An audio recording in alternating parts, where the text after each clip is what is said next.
Hola personas queridas, amantes de la literatura y del arte. Me llamo Adriana, soy brasileña y me desempeño como profesora de español y literatura para extranjeros. En esta clase de hoy nosotros vamos a hablar de un tema muy interesante. Ustedes ya se han preguntado si Sor Juana Inés de la Cruz ha dejado influencias en la escritura de mujeres, esta escritura que se produjo especialmente en América hispánica después de ella. Pues este es el tema, ¿sí? Vamos a tratar de analizar fragmentos de dos poemas, así como dos monumentos de la literatura. El primero, Hombres necios que acusáis a la mujer sin razón, de Sor Juana Inés de la Cruz, de nuestro Fénix de América, nuestra Minerva. Y también Tú me quieres blanca, de la fenomenal escritora Alfonsina Storni. Si les gustan estos temas, pues les pido a ustedes que quédense conmigo hasta el final, que suscriban a mi canal, si es posible, que me motiven poniéndome un like, compartiendo esta clase con sus seres queridos, ¿vale? Y les comento también que esta clase ha sido motivada por una pregunta que me hicieron pues en un congreso en el que participé el año pasado en la Universidad Nacional Autónoma de México, en la UNAM.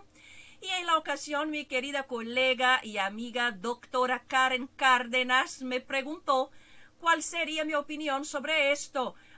Si Sor Juana, ella ha dejado realmente una herencia, así como una influencia en la escritura de mujeres, esta escritura que vino después de ella. Y claro, por supuesto, le dije a la doctora Karen Cárdenas que sí, que ha dejado sí una gran influencia, y por eso estoy grabando esta clase para que puedan comprender eso, al menos un poquito sobre eso, ¿vale?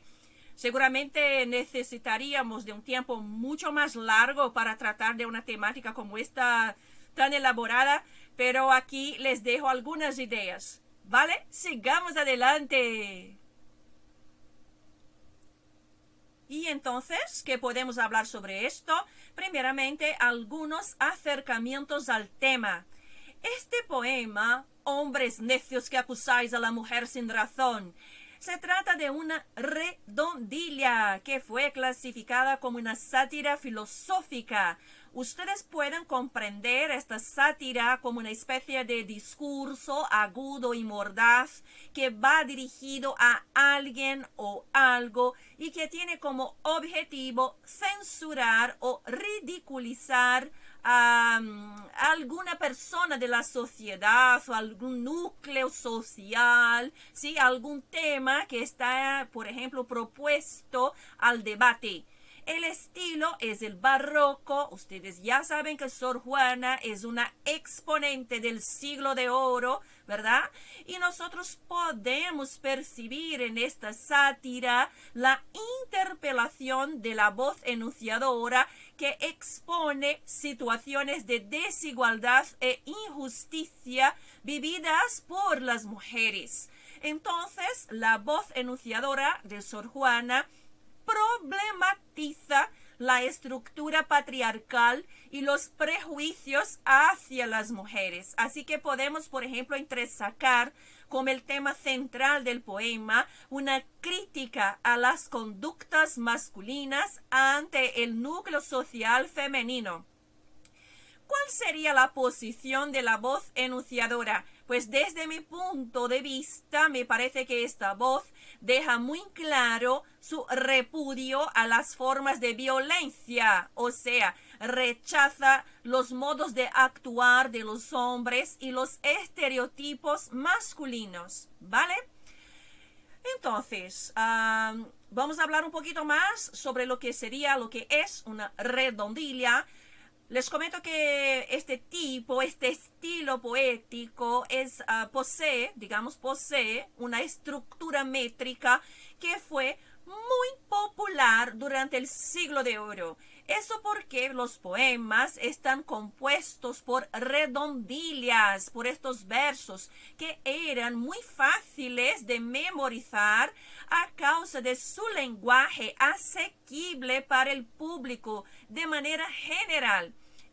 redondillas nosotros podemos percibir la combinación métrica de 4 octosílabos en que conciertan los versos primero y cuarto, tercero y segundo. ¿Vamos a ver eso? Miren qué interesante. Aquí, entonces, en esta pantalla, les pongo esta cuestión de la métrica para que puedan observarla, aunque siempre les digo que las métricas no son así tan, me parece así como algo así como extremadamente fundamental, pero lo más importante desde mi punto de vista es sentir los poemas. Pero sin duda las métricas son importantes desde la perspectiva de los análisis técnicos, así como más formales. Entonces tenemos por aquí, miren qué interesante, primero un panegírico. En este panegírico, entonces el panegirista de la época dijo que arguye de inconsecuente el gusto y la censura de los hombres que las mujeres acusan lo que causan. Hombres necios que acusáis a la mujer sin razón, sin ver que sois la ocasión de lo mismo que culpáis. Sin ansia sin igual solicitáis su desdén. ¿Por qué queréis que obren bien si las incitáis al mal? Entonces aquí, si ustedes tienen interés de ver el poema completo, el recital completo, les dejo la invitación para que puedan ver el poema aquí en mi canal. Dale, les voy a dejar el enlace.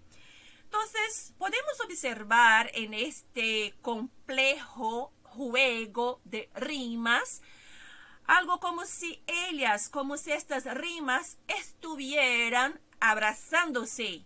Entonces tenemos como acusáis y culpáis.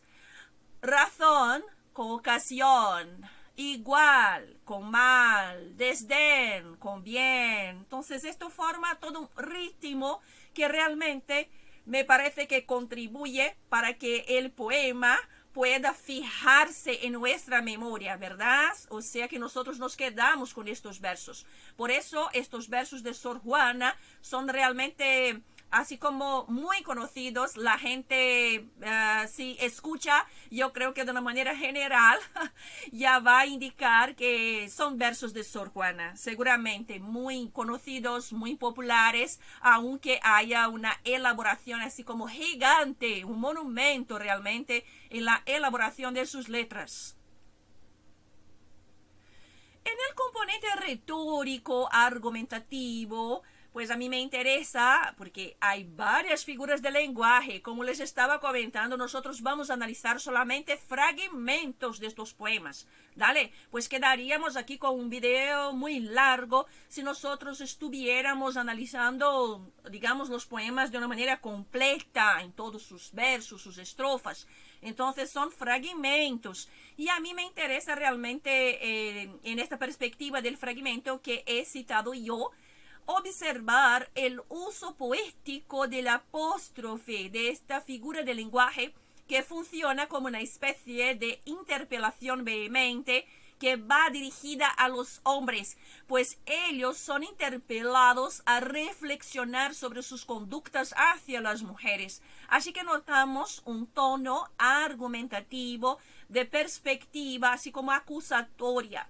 Entonces es un tono acusatorio hacia los hombres, con ingenio, algo realmente así como magistral, que es el ingenio burlesco, porque se trata de una sátira. Entonces, en la medida que vamos leyendo el poema, observamos este tono burlesco y que a veces produce incluso risa a pesar de la seriedad, ¿sí? Del tono agudo, a pesar de la crítica incluso moral que se propone. Entonces es muy interesante realmente este juego de ideas y este juego también métrico del poema. Todavía en el componente retórico argumentativo, me parece que podemos decirles que con inspiración en las teorías de Perelman y Chitekha, les voy a dejar, ¿sí?, al final de la clase, de esta clase, las referencias bibliográficas para que puedan consultar los libros aquí como indicados. Y también voy a dejar estas referencias en la descripción de este video, ¿vale? Entonces, con inspiración en las teorías de Perelman y TTK, podemos decir que la argumentación se distingue de la demostración, del discurso que busca la demostración. Entonces, el discurso argumentativo se distingue de la demostración por 5 características que me parecen esenciales. ¿Cuáles son ellas? 1. La argumentación suele dirigirse a una audiencia. 2. Se expresa en lenguaje natural. 3. Sus premisas son creíbles, o sea que hay verosimilitud. 4. Su progresión depende del orador. Y 5. Sus conclusiones son discutibles, especialmente si nosotros analizamos esto, por ejemplo, cuando va direccionado a grupos sociales. Entonces, cuando se propone un tema para la discusión y cómo esta recepción se da por medio de la intersubjetividad discursiva que se produce en estos núcleos sociales. Entonces, todas estas características incluyen el componente oratorio de la retórica. En el eje de la argumentación podemos decirles que este poema, en él también podemos percibir el empleo del apóstrofe, como les estaba comentando, como una idea que es como si fuera una fuerte interpelación. Así lo define la RAI, la Real Academia Española, que es una figura de retórica, digamos una figura retórica que trae la interpelación vehemente que va dirigida en segunda persona a una o varias, presentes o ausentes, vivas o muertas, o a seres abstractos, a cosas inanimadas o a uno mismo. Entonces ahí va dirigido seguramente al hombre, pues el apóstrofe es empleado para dirigirse entonces a alguien o a algo que se destaca en la audiencia real. Y el objetivo yo creo que es de cierto modo persuadirlo, ¿vale? Más fácilmente. Entonces, en el caso de la redondilla de Sor Juana, todo el poema es un apóstrofe destinado a los hombres, o al menos a la estructura patriarcal que está siendo puesta para debate. También podemos percibir en este poema el empleo de la aliteración. Y la RAI, la Real Academia Española, define también como una figura retórica la aliteración, como una especie de repetición de sonidos en un verso o en un enunciado con fines expresivos. En el caso hay varias figuras y hay varios momentos de aliteración en el poema de Sor Juana, pero me llama la atención particularmente el empleo del fonema que se repite y que está representado por la letra S. Entonces esto como hombres necios que acusáis, culpáis, dale, y otras tantas repeticiones que tenemos en el poema. Este es un recurso literario que parece alargar el tono acusatorio como si fuera una especie de eco y extenderlo para que se fije en la memoria. Entonces me parece que este necios, acusáis, culpáis es algo que se pone de manera fija en nuestra memoria con el tono realmente acusatorio que pretende realmente manifestar. Y ahora podemos hablar sobre Alfonsina Storni en su poema Tú me quieres blanca, este poema estupendo, como este fenomenal poema. Podemos decirles que me parece que sin duda algo que podemos decirles que Alfonsina Storni, ella busca herencias en la voz de Sor Juana. A mí me parece que hay claramente una influencia de Sor Juana sobre lo que Alfonsina Storni produjo en su, digamos, en su labor, como escritora, como una escritora que tenía ahí una propuesta de un feminismo más combativo. Entonces me parece que sí hay una gran influencia y vamos a ver esto cómo funciona. Primeramente me gustaría decirles que Alfonsina Storni es una escritora argentina de origen suizo, Vamos entonces también a destacar este periodo en el que ella vivió, o sea, estamos hablando de fines del siglo XIX, estamos ahí como principios del siglo XX, entonces 1892, 1938. Y Alfonsina Storni, ella pasó a ocupar un lugar muy destacado en el panorama literario hispanoamericano a causa de la fuerza de sus versos que buscan la afirmación de una mirada femenina sobre el mundo. Su voz enunciadora me parece claramente manifestar su lucha contra una sociedad patriarcal y clasista. Entonces, este me parece que es el tono también de Sor Juana. Es una lucha contra una sociedad patriarcal y clasista. Y en el poema, la escritora critica las demandas que los hombres exigen a las mujeres con ciertos paradigmas de conducta y las formas masculinas de expresión del deseo.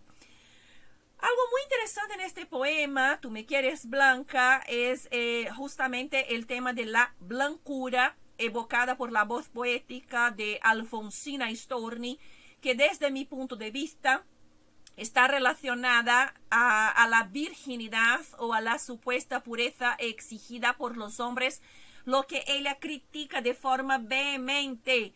Entonces, aquí nosotros tal vez sea interesante poner de relieve que Alfonsina Storni, ella está hablando de un siglo, o sea, ella está hablando de una época en la que las escritoras de esta época estaban realmente con una propuesta de un feminismo más combativo, especialmente en lo que se refiere a esta idea patriarcal y de raíz religiosa que tiene que ver con lo inmaculado, aquello que viene sin mancha.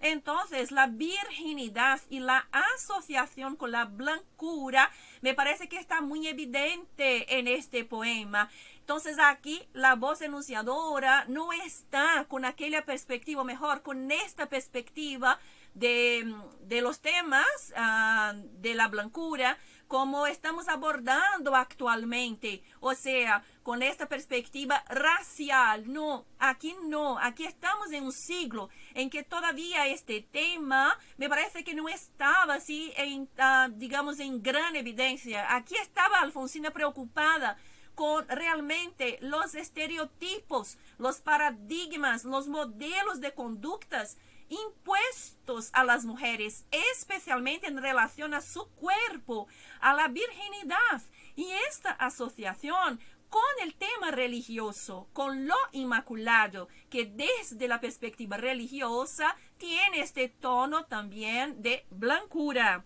Entonces, ojo en eso, ¿sí? Y bueno, aquí les muestro entonces algunos versos, ¿sí? Para que podamos entonces hablar sobre ellos. Y aparece: Tú me quieres alba, me quieres de espumas, me quieres de nácar, que sea azucena, sobre todas casta, de perfume tenue, corola cerrada. Pues no tengo una azucena para poner aquí en este video, para ponerla en este video, pero tengo las orquídeas que me encantan y me parecen igualmente muy femeninas. Entonces, observen que nosotros tenemos palabras que están asociadas a la blancura propuesta por Alfonsina Storni, como alba, espumas, nácar, azucena, casta. Y este final que me parece absolutamente fabuloso, así que realmente es algo que me llama mucho la atención, que es la corola cerrada, que me parece que manifiesta un tono así como de una especie de erotismo poético, de esta voz enunciadora que está realmente en una época cuestionando esta cuestión de la virginidad. Entonces, vamos a ver esto.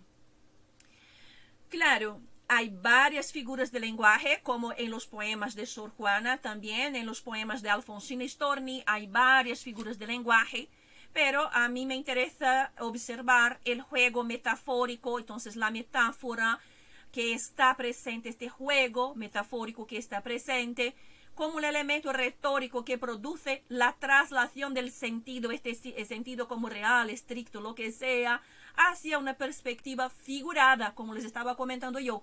Entonces aquí tenemos alba, espumas, nácar, azucena, casta, corola cerrada.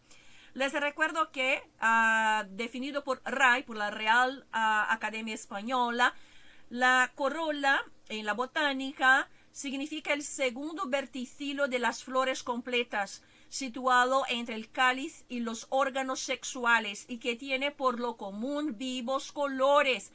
Entonces, digamos que la presencia de este enunciado, corola cerrada, me parece que pone realmente de manifiesto, ¿vale?, todo el tema de la virginidad, del órgano sexual femenino. Entonces es un poema realmente que produce un juego metafórico muy interesante para pensar esto del cuerpo, ¿sí?, de la libertad, y algo que me parece que estaba allí Alfonsina Storni tratando de decirnos, y que ella rechazaba realmente la propuesta que estaba siendo, digamos, puesta como modelo de conducta. En su trayectoria literaria, nosotros podemos decirles que la producción literaria de Alfonsina evolucionó, y ahí cito a estos dos escritores, Fernández y Tamaro, que nos dijeron que evolucionó desde el romanticismo hacia el intimismo sintomático del modernismo crepuscular para desembocar en la vanguardia. Entonces, al final, les he comentado, les voy a dejar todas las referencias para que puedan ustedes consultarlas también si quieren investigar un poco más sobre este tema, ¿vale? Se nota un feminismo combativo en el plano enunciativo de su poema Tú me quieres blanca, el cual busca expresar su punto de vista sobre las relaciones problemáticas con el hombre, o mejor dicho, con el sistema patriarcal. Si nosotros entonces estamos buscando comprender las influencias de Sor Juana Inés de la Cruz en la escritura de Alfonsina Storni, entonces vamos a comprender el apóstrofe, una vez más, que en el caso aparece a la vez de modo expresivo y persuasivo, como también en Sor Juana, porque es como si la autora, si la propia Alfonsina Storni estuviera aquí con nosotros, presente, para desafiarnos. Entonces hay un tono poético, atemporal, intemporal, como también en Sor Juana, y que va dirigido específicamente a los hombres. Entonces una gran similitud realmente entre los dos poemas, claro, con lógicas diferentes, con estructuras, pero con una gran influencia de ideas, de métricas también en algunos momentos, ¿sí?, y de ritmo. Entonces notamos esto como tú me quieres alba, me quieres de espumas, me quieres de nácar. Y en el componente retórico argumentativo, en lo que se refiere a la aliteración que hemos analizado también en Sor Juana, pues en Alfonsina Storni esta figura de lenguaje aparece también, y notamos, observamos la repetición de sonidos en un verso en un verso o un enunciado que va con fines expresivos. En el caso de Alfonsina, me parece que la aliteración ella produce un efecto así como de enfado o hartazgo, porque observen el empleo de me quieres alba, me quieres de espumas, me quieres de nácar. Entonces me quieres alba, espumas, nácar, no aguanto, es como un enfado, un hartazgo. Entonces esto me parece evidente que produce un ritmo realmente como un enojo en relación a esta estructura evidente que busca la idea de lo inmaculado, de lo sin mancha, de esta herencia tradicional religiosa que me parece que Alfonsina está cuestionando y está interpelando a la gente que reflexione sobre esto. Entonces me parece absolutamente fabuloso, y aquí nosotros podemos observar no solamente la aliteración, claro, hay también la repetición, la gradación, ¿sí? Y una serie de otras figuras. Pues tú me quieres, ¿sí? Tú me quieres. Esta repetición también me parece que produce, como también nosotros hemos visto en el caso de Sor Juana, produce como un eco, un mensaje que se fija en la memoria. Pues muchas gracias a toda la gente que me ha acompañado en esta clase. Espero que les haya gustado. Aquí están mis principales referencias. Dale. También, como les estaba comentando, las voy a dejar en la descripción de este video, así ustedes pueden tomar notas y pueden también investigar un poco más sobre esto. Muchas gracias. Y por favor, si les ha gustado esta clase, insisto, por favor, les pido un like humildemente como motivación, y les pido también que pues suscriban a mi canal, que compartan esta clase con sus seres queridos. Aquí también está mi dirección en el Instagram. Vale, hasta la próxima clase.